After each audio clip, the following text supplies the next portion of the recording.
Alright. With legalizing prostitution, we're not just legalizing the women's rights to sell their bodies. We're also legalizing pimps, buyers, procurers, brothels, or sex establishments. And just to define, a procurer is a person who buys a prostitute for another person.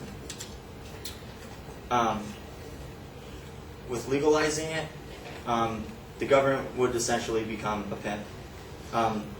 And this would allow the government to abandon women's ethical work. And Janice Raymond's 10 Reasons for Not Legalizing Prostitution, the governments that legalize prostitution as sex work will have a huge economic stake in the sex industry. Consequently, this will foster their increased dependence on the sex sector. If women in prostitution are counted as workers, pimps as businessmen, and buyers as consumers of sexual services, thus legitimating the entire sex industry as an economic sector, then governments can abandon responsibility for making decent and sustainable employment available to women. Just because it's legal does not mean that all illegal workers, there won't be any illegal workers.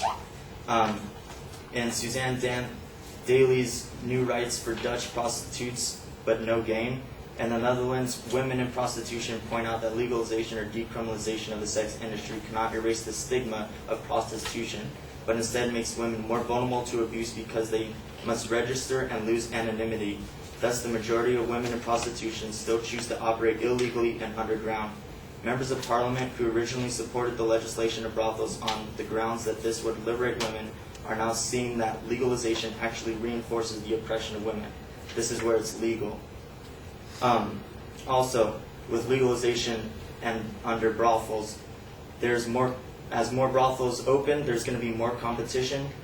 And as quoted, women must compete to provide services by engaging in sex without condoms, bondage and domination, and other proclivities demanded by the clients.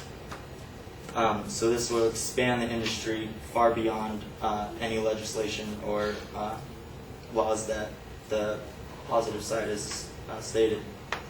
In the as for the women's safety, there are some brothels include cameras, which was not stated in the positives, but even then, studies with surveillance cameras in prostitution establishments are used to protect the establishment, not the women. Protection of the women from abuse is secondary to importance. They're looking out for their own business rights. There's also new types of brothels that will emerge. In legislating prostitution is not the answer. A whole new group of clients, specialty brothels who are provided for disabled men, and state-employed caretakers, who are mostly women, must take these men to the brothels if they wish to go. These would be procurers who have to deliver people if they would like to go to brothels.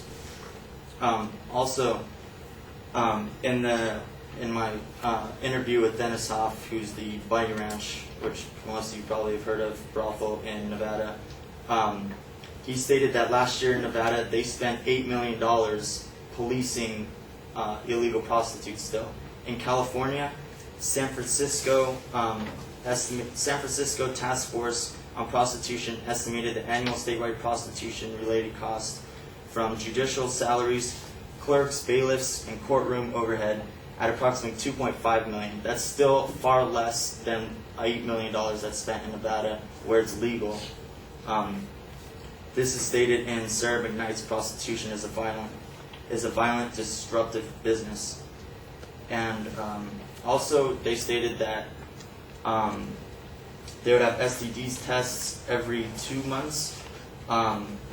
If the women would have to pay for this, that's another $235 minimum for chlamydia, gonorrhea, hepatitis A, B, C, herpes 1, 2, HIV 1 and 2, and syphilis.